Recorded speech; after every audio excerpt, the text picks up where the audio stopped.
પાલનપુરમાં એક વેપારીએ જેને ધર્મના બહેન માન્યા એ જ બહેનને લોહીના તરસ્યા બનીને ખેલ્યો મોતનો ખેલ।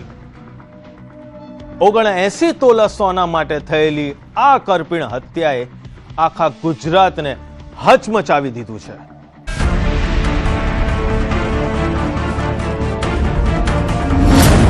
કાતિલ લાલચ।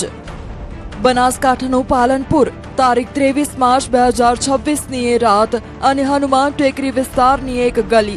દૂધ લેવા નીકળેલી એક મહિલા કાયમ માટે શાંત થઈ જશે એવી કોઈએ કલ્પના પણ નહોતી કરી।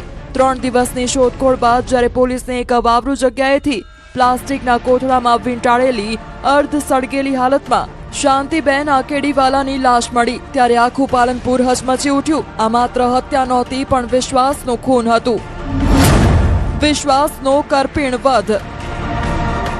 એક બે સીસીટીવીમાં જાણવા મળ્યું કે એક જગ્યાએ ગયા છે પણ એ ત્યાંથી બહાર આવ્યા જ નથી। પોલીસને પણ એ માણસો પર શક છે, પોલીસે પણ એમને તપાસમાં લીધા છે। જો એ લોકોએ એમનું મર્ડર કર્યું હોય અને એમને ક્યાંક આવી રીતે ફેંકી દીધા હોય તો મારી સરકારને નમ્ર વિનંતી છે કે એ લોકોને કડકથી કડક સજા આપે। પોલીસ માટે આ કેસ એક કોયડો હતો પણ સીસીટીવીના ફૂટેજે આખી દિશા બદલી નાખી। શાંતિબેન હનુમાન ટેકરી પર આવેલી રેખા રાઠોડની ફર્નિચરની દુકાનમાં પ્રવેશતા દેખાયા પણ બહાર નીકળતા ક્યાંય નહોતા। બસ આ જ મિસિંગ લિંક હતી। પોલીસે જ્યારે રેખા રાઠોડની ધરપકડ કરી પૂછપરછ શરૂ કરી ત્યારે જે હકીકત સામે આવી તે સાંભળીને પોલીસ પણ ચોંકી ઉઠી। સદર ગુમ થનાર છેલ્લે હનુમાન ટેકરી આસપાસ જોવા મળ્યા હતા, જે અન્વયે પાલનપુર પશ્ચિમ પોલીસ સ્ટેશન પીઆઈ અંકુર દેસાઈ અને તેમના ડી સ્ટાફ દ્વારા અલગ અલગ જગ્યાના સીસીટીવી ફૂટેજ અને તેમનું જે લોકેશન આધારે ટ્રેકિંગ કરવામાં આવ્યું હતું। આ ટ્રેકિંગ આધારે હનુમાન ટેકરીની આસપાસ આ જે ગુમ થનાર બેન છે એક હોમ ફર્નિચર વેચાણ કરનાર રેખાબેન તેજાભાઈ રાઠોડ રહે રામદેવનગર, દેવાભાઈ અણદાભાઈ મુખીનો વાસ, અર્બુદા સોસાયટીની સામે, ગુલબાઈ ટેકરા, અમદાવાદ, હાલ રહે દેલવાડા। તેઓના આસપાસ ત્યાં એમનું લોકેશન મળેલ હતું અને ત્યાં તેમને છેલ્લે હાજરી જોવામાં આવી હતી। જે વેપારી વસંતભાઈએ રેખાને ધર્મની બહેન માની હતી તે જ બહેને 79 તોલા સોનું અને 2 લાખ રૂપિયા કરવા માટે કાવતરું ઘડ્યું। 23 તારીખે પૈસા આપવાના બહાને શાંતિબેનને બોલાવ્યા, પ્રસાદમાં નશીલો પદાર્થ ખવડાવ્યો અને ત્યારબાદ ક્લચના વાયરથી ગળે ટૂંપો દઈને નિર્મમ હત્યા કરી દીધી। હદ તો ત્યારે થઈ જ્યારે આ પાપી ટોળકીએ લાશનો નિકાલ કરવા માટે તેના ટુકડા કર્યા અને પેટ્રોલ છાંટી સળગાવી દીધી। પોતાના પતિ તેમજ અન્ય 2 ઈસમો સાથે આખું આ કાવતરું બનાવ્યું અને કાવતરના ભાગરૂપે અલગ અલગ જગ્યાએથી પેટ્રોલ લાવી ફર્નિચર વેચવાની જગ્યાએ મૂકી દીધેલ, તેમજ ત્યારબાદ શાંતિબેને પોતાના હોમ ફર્નિચર વેચવાની જગ્યાએ બોલાવી પ્રસાદના બહાને તેમને નશાકારક વસ્તુ ખવડાવી બેભાન કરેલ અને ત્યારબાદ પોતે બોલાવેલ 2 અન્ય ઈસમો મળી શાંતિબેને ક્લચના વાયર વડે ગળે ટૂંપો આપી મોત નિપજાવેલ હતું। આ ઘટનાને પગલે સમગ્ર પાલનપુરમાં ભારે આક્રોશ છે। હોસ્પિટલ હોય કે પોલીસ સ્ટેશન, લોકો ન્યાયની માંગ સાથે ઉમટી પડ્યા છે।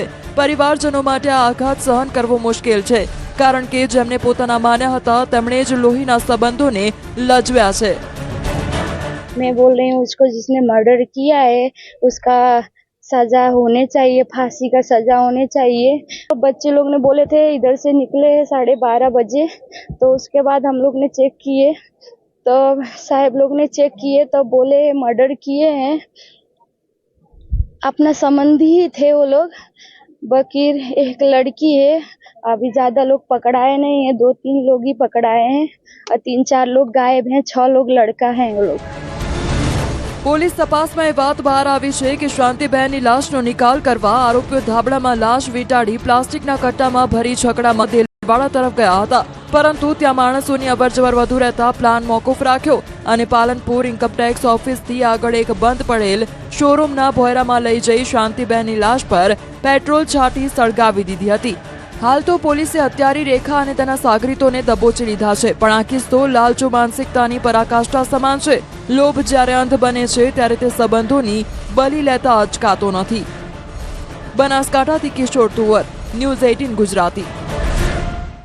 લગ્નોત્તર સંબંધોમાં જ્યારે મર્યાદા નેવે મુકાય છે ત્યારે લોહીના સંબંધો પણ લજવાઈ જતા હોય છે। સુરેન્દ્રનગરના કુલ ગ્રામમાં પ્રેમમાં અંધ પુત્રવધુએ પ્રેમી સાથે મળીને સસરાનો જ કાંટો કાઢી નાખ્યો. જુઓ આ રૂવાડા ઉભા કરી દેતો રિપોર્ટ.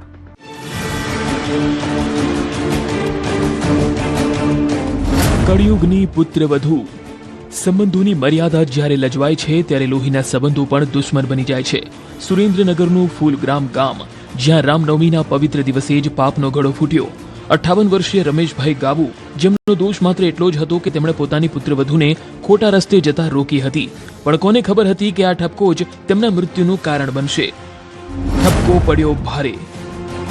મારા સગા કાકા થાય તેમને સોહિલભાઈ રમેશભાઈ જીડિયા તથા સુરેશભાઈ લક્ષ્મણભાઈ જીડિયા તથા તેમના નાના દીકરાના વહુ ત્રણેય થઈ અને હુમલો કર્યો. લાકડી તથા પાઇપનો વડે હુમલો કર્યો અને માર્યો.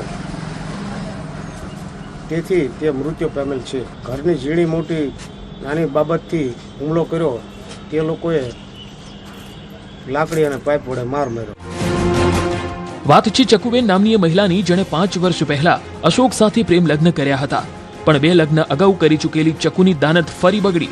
ગામના જ સોહિલ જીડિયા સાથે તેની આંખ મળી ગઈ. પતિ અને સસરા કામ પર જાય ત્યારે સોહિલ ઘરમાં અડીંગો જમાવતો. જ્યારે આ પાપ છાપરે ચડીને પોકાર્યું અને સસરા રમેશભાઈએ ઠપકો આપ્યો ત્યારે પુત્રવધુના મનમાં સસરા કાંટાની જેમ ખૂંચવા લાગ્યા. પ્રેમમાં આંધળી પુત્રવધુ.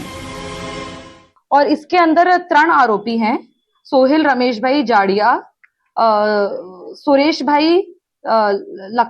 लखमण भाई जाड़िया અને ચકુબેન.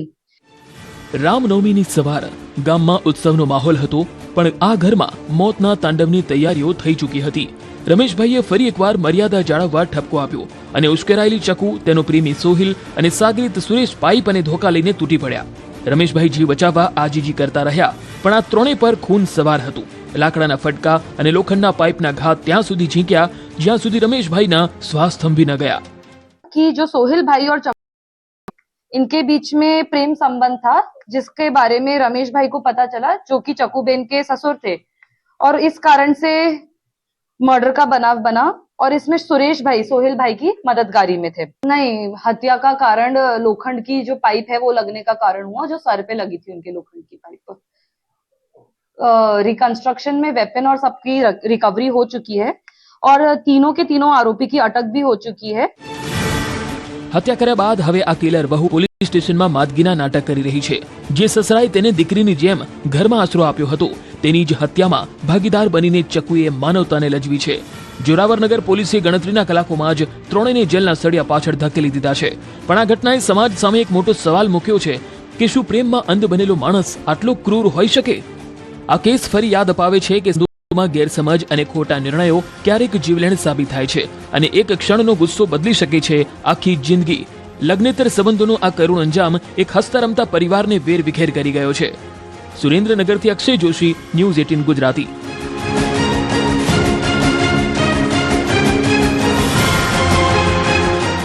શું તમે પણ સસ્તી લોનની લાલચમાં છો? તો સાવધાન. અમદાવાદમાં અડધા વ્યાજે લોન આપવાના બહાને કરોડોની છેતરપિંડી કરતી ટોળકી ઝડપાઈ છે. કેવી રીતે વેપારીઓ બન્યા શિકાર તે જોઈએ.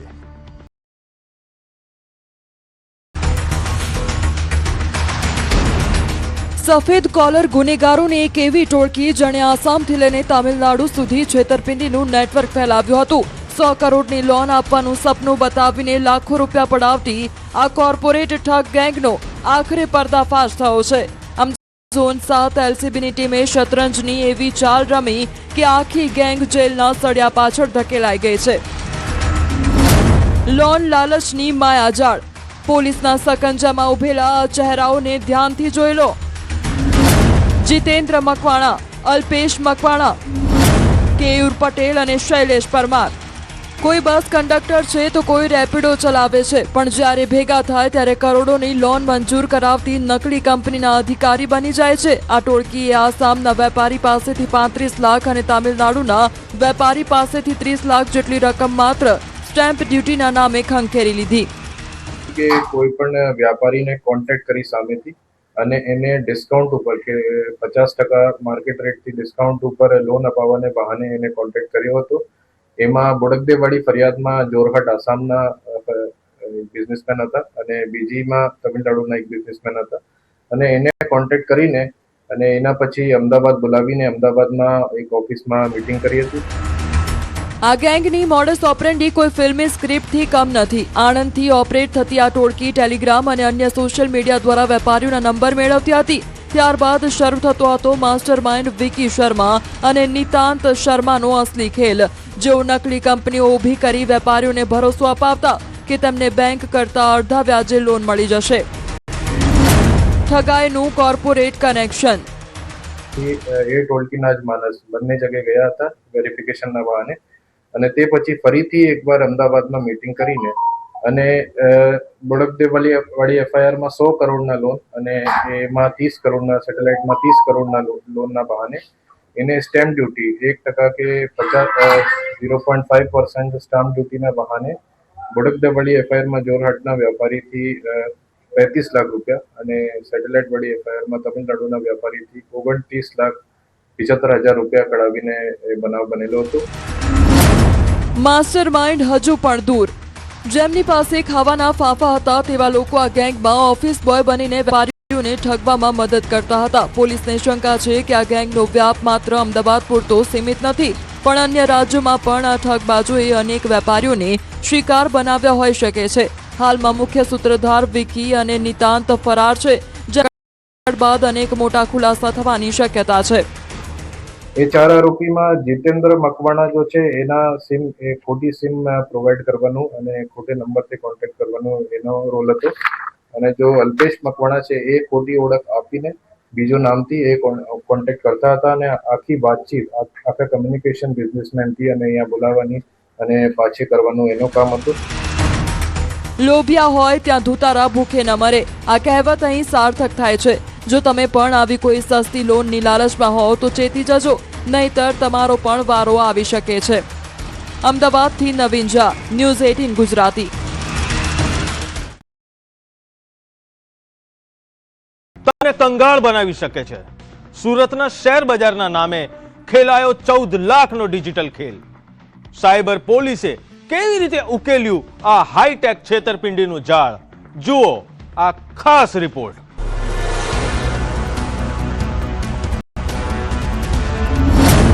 ડિજિટલ ડાકુ અને કમિશનનું કૌભાંડ, શેર બજારના નામે શિકાર, પ્રોફિટની લાલચ અને લાખો માટે કપટ. ડિજિટલ યુગમાં હવે લૂંટારા હથિયાર લઈને નહીં પણ સ્માર્ટફોન અને લિંક લઈને ફરે છે.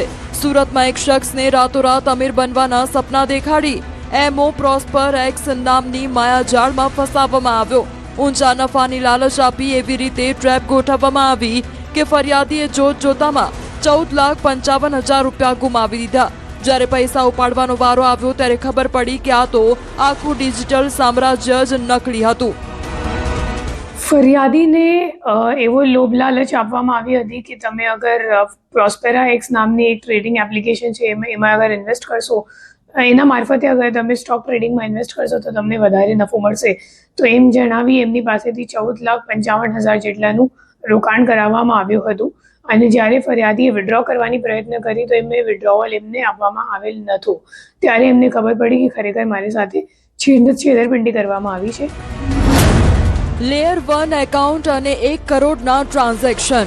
સુરત સાયબર ક્રાઇમની ટીમે જ્યારે ટેકનિકલ એનાલિસિસ અને ડિજિટલ ફૂટપ્રિન્ટ્સનો પીછો કર્યો ત્યારે 2 નામ સામે આવ્યા, રાજેશ રૂડાણી અને પ્રફુલ માંડણકા. રાજેશના નામે જે બેંક એકાઉન્ટ હતું તે માત્ર એક ખાતું નહોતું પણ છેતરપિંડીના નાણાં છુપાવવાનું સુરક્ષિત ઠેકાણું હતું. પોલીસની તપાસમાં ઘટસ્ફોટ થયો કે આ એકાઉન્ટમાં માત્ર એક જ નહીં પણ દેશભરના 14 જેટલા લોકોના શિકાર થયેલા નાણાં જમા થયા હતા. આ ગુનાની તપાસ કરતા અમે લોકોએ ટેકનિકલ વર્કઆઉટ કરી અને 2 આરોપીઓની ધરપકડ કરવામાં આવે છે. જેમાં જે પહેલો આરોપી છે એમનું નામ છે રાજેશ રૂડાણી. એના નામ ઉપર જ અકાઉન્ટ ખોલાવવામાં આવ્યું છે. લેયર 1નું અકાઉન્ટ છે. એના અકાઉન્ટમાં આ ફરિયાદના સિવાય 14 બીજા એનસીઆરપી કમ્પ્લેન્ટ્સ પણ નોંધાયેલ છે અને 1,12,00,000 રૂપિયાનું ટ્રાન્ઝેક્શન એના અકાઉન્ટમાં કરવામાં આવ્યું છે. 2% કમિશન, દેશભરમાં છેતરપિંડી. આ આરોપીઓ કોઈ મોટા હેકર નથી, પણ કમિશનના લાલચુ એવા એજન્ટો છે જે પોતાના બેંક એકાઉન્ટ ભાડે આપીને સાયબર માફિયાઓને મદદ કરે છે.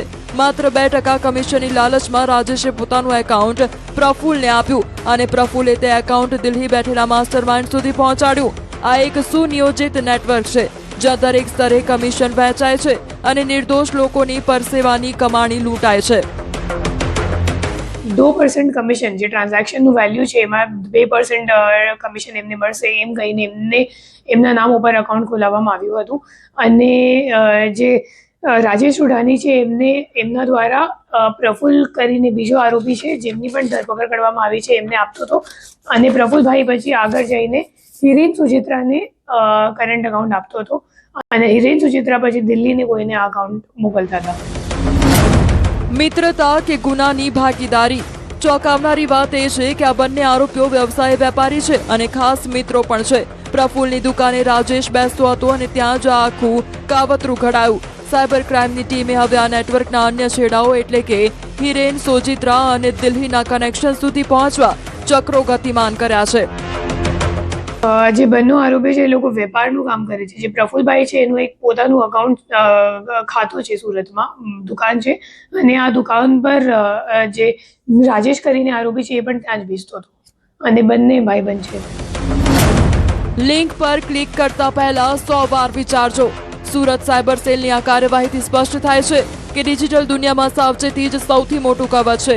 કોઈ પણ અજાણી ટ્રેડિંગ એપ કે પછી વોટ્સઅપ લિંક પર વિશ્વાસ કરતા પહેલા 100 વાર વિચારજો, નહીતર તમારી એક ભૂલ તમને પણ આવી માયાજાળમાં ફસાવી શકે છે. સુરતથી કીર્તેશ પટેલ, ન્યૂઝ 18 ગુજરાતી. સપના વિદેશના, ખેલ છેતરપિંડીનો.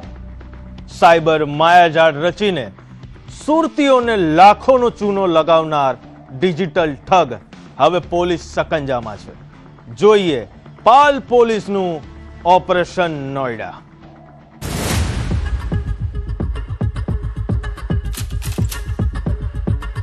ચહેરા અનેક, નામ પણ અનેક. ક્યારેક રોકી, ક્યારેક રાજ તો ક્યારેક અક્ષિત. વિદેશ જવાની ઘેલચા રાખતા લોકો માટે આ શખ્સ એક આશા હતો, પણ હકીકતમાં એ આધુનિક જમાનાનો ડિજિટલ શિકારી હતો. સુરતના પાલ પોલીસ સ્ટેશનની હદમાં આશરે 39 લાખ રૂપિયાની છેતરપિંડી આચરી અદ્રશ્ય થઈ ગયેલા આ માસ્ટર માઇન્ડને પોલીસે છેક નોઈડાથી દબોચી લીધો છે. વિઝાના નામે વર્ચ્યુઅલ ખેલ. તો જે ફરિયાદી છે અંકુરભાઈ ગુણવંતભાઈ પટેલ, તેઓ વિઝા અપાવવાનું કામ કરે છે. તેઓની સાથે થોડા ગત વર્ષમાં એક વ્યક્તિએ વર્ચ્યુઅલ નંબરથી વાત કરીને પોતે વિઝા લોકોને અપાવવાનું કામ કરતો હોવાનું જણાવીને એમની પાસેથી અલગ અલગ સમયે આંગળીયા દિલ્હી ખાતે કરાવીને 39 લાખ રૂપિયા જેટલી મોટી રકમ 23 ક્લાયન્ટ માટે પડાવી લીધેલ હતી. આરોપી અંકિત પટેલની મોડસ ઓપરેન્ડી કોઈ પ્રોફેશનલ સાયબર ક્રિમિનલથી કમ નહોતી. તે ટેકનોલોજીનો સહારો લઈને લોકોનો વિશ્વાસ જીતતો. નકલી ઈમેલ આઈડી, વર્ચ્યુઅલ નંબર્સ અને સોશિયલ મીડિયાના માધ્યમથી તે શિકાર શોધતો. જ્યારે ક્લાયન્ટ્સને શંકા ગઈ ત્યારે આ શખ્સે તમામ ડિજિટલ પુરાવા ભૂસી નાખી ભૂગર્ભમાં ઉતરી જવાનો પ્રયાસ કર્યો હતો. જ્યારે ક્લાયન્ટ્સને અલ્બેનિયાના વિઝા વગેરે જે પ્રોવાઈડ કર્યા હતા એ ફેક હોવાનું ધ્યાનમાં આવ્યું અને ત્યારબાદ આ મોબાઈલ નંબર અલગ અલગ જેનાથી વાત થતી હતી અને જે ઈમેલ આઈડી સાથે ઇન્ટરેક્શન થતું હતું એ બધું બંધ થઈ ગયેલું હતું. આ બાબતે ચાલુ વર્ષે પોલીસને ફરિયાદ મળતા તેઓએ આમાં ટેકનિકલ ઇન્વેસ્ટિગેશન કરીને દિલ્હી ખાતેથી આ વિઝા ફ્રોડ કરતા આરોપીઓની ગેંગનો પર્દાફાશ કર્યો છે અને એમાંથી એક આરોપીને દિલ્હી ખાતેથી પકડી પાડ્યો છે. ટેકનિકલ સર્વેલન્સમાં ફસાયો ઠગ. પાલ પોલીસ સ્ટેશનના પીઆઈ એસ.એ. શાહ અને તેમની ટીમે જ્યારે તપાસના ચક્રો ગતિમાન કર્યા ત્યારે પડકાર મોટો હતો. આરોપીએ પોતાનું લોકેશન છુપાવવા માટે રહેઠાણ પણ બદલી નાખ્યું હતું. પરંતુ કહેવાય છે ને કે ગુનેગાર ગમે તેટલો શાણો હોય, પોલીસના હાથે ચડી જ જાય છે. ટેકનિકલ સોર્સિસ અને હ્યુમન ઇન્ટેલિજન્સના જોરે પોલીસે નોઈડાના શતાબ્દી વિહારમાં દરોડા પાડી અંકિત ઉર્ફે રોકીને ઝડપી પાડ્યો, જે ઉપનામો ધરાવી ફરિયાદી સાથે વાતચીત કરી આંગળિયા દ્વારા નાણાં લઈને છેતરપિંડી કરતો હતો. આરોપીને અંદાજો હતો કે પોતે અગાઉ આવા ફ્રોડ આચરેલ છે, જેથી તેણે જે જગ્યાએથી આ બધી કામગીરી તે કરતો હતો પોતાના ઘરેથી ઘર પણ એણે થોડા દિવસો પહેલા ખાલી કરી નાખ્યું હતું. પરંતુ પાલ પોલીસે સમય સંજોગ જોઈ અને ત્યાં ગાડી જે આજુબાજુ જે રિસોર્સિસ મળ્યા એના આધારે ખૂબ મહેનત કરીને પણ એના જે નવા સરનામે વગેરે પહોંચીને ટ્રિક્સ વાપરીને પણ એને પકડી પાડેલ છે. પોલીસે આરોપી પાસેથી એક મોંઘો દાટ આઈફોન અને એક સાદો કીપેડ ફોન જપ્ત કર્યો છે. તપાસમાં બહાર આવ્યું કે આ ઠગ માત્ર અલ્બેનિયાના જ નહીં પણ અન્ય દેશોના નકલી વિઝા પણ પધરાવી દેતો હતો. જ્યારે ભોગ બનનાર વેરિફિકેશન માંગે ત્યારે તે એર ટિકિટ કેન્સલ થયાનું બહાનું કાઢી પલાયન થઈ જતો. લગભગ અમારો અંદાજોથી 1 વર્ષ ઉપરથી કામ કરતો હતો, કેમ કે આ જે ફ્રોડ છે એ ગત વર્ષમાં બન્યું હતું. જે અંકિત છે એ અલગ અલગ વર્ચ્યુઅલ નંબરથી ને અલગ અલગ મેલ આઈડી બનાવીને લોકોનો સંપર્ક સાધતો હતો. અહીંયા જે ફરિયાદી છે એમનો વોટ્સઅપ મારફતે સંપર્ક સાધેલો હતો અને એ પ્રમાણે એ પૈસા મંગાવતો હતો કે હું તમને વિઝા કરાવી આપીશ અને ત્યાર પછી ફ્રોડ ફેક વિઝા આપતો હતો. સાયબર સાવચેતી એ જ સલામતી. હાલ તો પાલ પોલીસે અંકિત પટેલ સામે આઈટી એક્ટ અને ભારતીય ન્યાય સંહિતાની વિવિધ કલમો હેઠળ ગુનો નોંધી જેલના સળિયા પાછળ ધકેલી દીધો છે. પરંતુ આ કિસ્સો લાલબત્તી સમાન છે. વિદેશ જવાના લોભમાં કોઈ અજાણ્યા વ્યક્તિ પર ભરોસો મૂકતા પહેલા 100 વાર વિચારજો, નહીં તો તમે પણ કોઈ રોકી કે રાજના ડિજિટલ જાળમાં ફસાઈ શકો છો. સુરતથી કીર્તેશ પટેલ, ન્યૂઝ 18 ગુજરાતી. સત્યનો પડદો ઉચકાશે જ્યારે ગુનેગાર બેનકાબ થશે. એક નાનકડા વિરામ પછી ફરી મળીશું. જોતા રહો ક્રાઇમ શો અપરાધ.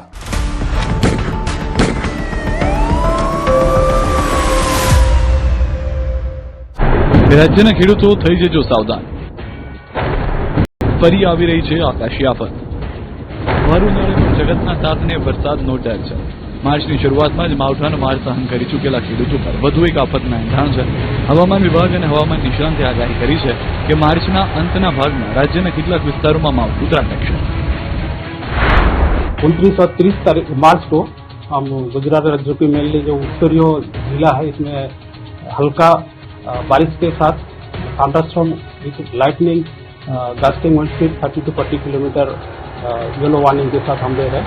तारीख 26મી માર્ચથી 2 એપ્રિલ સુધીમાં એક મજબૂત પશ્ચિમ વિક્ષોભ આપતા તેના કારણે દેશના ઉત્તરીય પર્વતીય પ્રદેશોમાં બરફવર્ષા થવાની શક્યતા છે અને ઉત્તર ભારતના કેટલાક ભાગમાં સખ્ત પવનના તોફાનો અને ગાજવીજ સાથે વરસાદ થવાની શક્યતા છે. ત્યાંની અસર રાજસ્થાનના સંલગ્ન ગુજરાતના ભાગોમાં પણ થવાની શક્યતા છે, જેમાં મહેસાણા પાટણના કેટલાક ભાગો, આ ઉપરાંત સાબરકાંઠાના ભાગો, અરવલ્લીના ભાગોમાં અને બનાસકાંઠાના ભાગોમાં લગભગ અનસિઝનલ વરસાદ થવાની શક્યતા છે. 29 માર્ચે કચ્છ અને બનાસકાંઠામાં થંડરસ્ટોર્મ સાથે માવઠાની આગાહી કરવામાં આવી છે. જ્યારે 30 માર્ચે કચ્છ, બનાસકાંઠા, સાબરકાંઠા, અરવલ્લી, મહીસાગર, દાહોદમાં વરસાદની આગાહી છે. વાતાવરણમાં આવનાર બદલાવને કારણે 28 અને 29 એમ 2 તારીખ દરમિયાન માછીમારોને દરિયો ન ખેડવા સૂચના અપાઈ છે. પેટ્રોલ ડીઝલમાં હાલ કોઈ ભાવ વધારો નહીં થાય. કેન્દ્ર સરકારે ખૂબ મોટી રાહત આપી છે. પેટ્રોલ અને ડીઝલ બંનેની એક્સાઇઝ ડ્યુટીમાં 10% કરાયો છે. ખાડી દેશોમાં યુદ્ધની સ્થિતિના પગલે પુરવઠો પ્રભાવિત થતા વિશ્વ સ્તરે કાચા તેલના ભાવમાં સતત ઉછાળો આવી રહ્યો છે. એવામાં ભારતમાં પણ પેટ્રોલ ડીઝલમાં ભાવ વધારો થશે એવી અટકળો વહેતી થઈ હતી. જોકે સરકારે એક્સાઇઝ ડ્યુટી ઘટાડીને તમામ અટકળો પર પૂર્ણ વિરામ લગાવી દીધું છે. સરકારના નિર્ણયથી હવે પેટ્રોલ પરની એક્સાઇઝ ડ્યુટી 13 રૂપિયાથી ઘટીને 3 રૂપિયા પ્રતિ લીટર થઈ ગઈ છે, જ્યારે ડીઝલ પરની એક્સાઇઝ ડ્યુટી શૂન્ય થઈ ગઈ છે. ક્રૂડ ઓઇલના ભાવ વધતા ઓઇલ કંપનીઓ પર ભારણ વધ્યું હતું અને ભાવ વધારા માટે માંગ કરાઈ હતી. જોકે ભાવ વધારાનો બોજ સામાન્ય જનતા પર ન પડે એ માટે સરકારે ઓઇલ આપીને સામાન્ય જનતાની ચિંતા હળવી કરી દીધી છે. લોકોએ પણ સરકારના નિર્ણયને આવકાર આપ્યો છે. જોકે કેટલાક લોકો એવું માની રહ્યા છે કે એક્સાઇઝ ડ્યુટી ઘટી છે એટલે પેટ્રોલ ડીઝલના ભાવમાં તેઓને રાહત મળશે, પરંતુ અહીં સમજવાનું એ છે કે ભાવ વધારો થવાનો જે ખતરો હતો એમાં જરૂર રાહત મળશે. ગેરકાયદે બાંધકામ સામે તંત્રનું બુલડોઝર ફરી રહ્યું છે, ત્યારે જામનગર એસ્ટેટ શાખા દ્વારા મોટી કાર્યવાહી કરવામાં આવી. શહેરના બનાવી દેવાયેલા ઇમામખાના પર બુલડોઝર ફેરવવામાં આવ્યું. ઉલ્લેખનીય છે કે અંદાજે 2 કરોડની કિંમતની જગ્યા પર ઇમામખાનું ઊભું કરવામાં આવ્યું હતું. જે અંગેની જાણ થતાં દબાણ શાખા તાબડતોબ એક્શનમાં આવી હતી અને 2 હિટાચી મશીન તથા 3 જેસીબી મદદથી આ ઇમામખાનું તોડી પાડવામાં આવ્યું. મહત્વનું છે કે આ કાર્યવાહીથી અંદાજે 12,000 ફૂટ જેટલી જગ્યા ખુલ્લી થશે. તો ઇમામખાનાના ડિમોલિશન સમયે કોઈ પણ અઘટિત ઘટના ન બને તે માટે સ્થાનિક પોલીસનો કાફલો પણ ખડકી દેવામાં આવ્યો હતો. સાથે જિલ્લાના ઉચ્ચ અધિકારીઓ પણ ખાસ ઉપસ્થિત રહ્યા હતા. આ તમામની હાજરી વચ્ચે 1000 ફૂટ જેટલી જગ્યા ખાલી કરવા કવાયત હાથ ધરાઈ હતી. પાણી મળતું નથી. ટાંકો બનાવે છે, ટાંકામાં પણ પાણી આવતું નથી. પાણીની તકલીફ પડે છે અમારે પાણી જોઈએ, બીજું કશું નહીં. પાણીની વ્યવસ્થા કરો, અમારે પાણી આવે તો અમારે શાંતિ થાય. ઉનાળાની શરૂઆતમાં જ પાણીની પારાય. પાણી માટે લોકો મારી રહ્યા છે વલખા. મહિલાઓને માથે બેડા લઈને પાણીની શોધમાં રજળપાટ કરવો પડે છે. આ દુર્દશા છે પંચમહાલના ભાદરોલી ખુર્દ ગામની. અમારે પાણીની બહુ સમસ્યા છે, પાણી મળતું જ નથી. સવારે વહેલા ઉઠીને હેડપંપે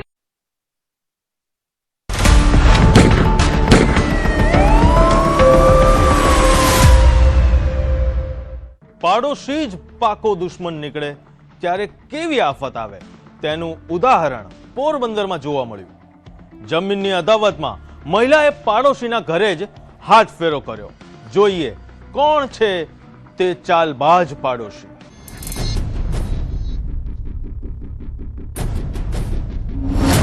પાડોશીની પાપ લીલા, અદાવતની આગમાં ચોરીનો ખેલ, વટાવી વિશ્વાસઘાતની પરાકાષ્ઠા.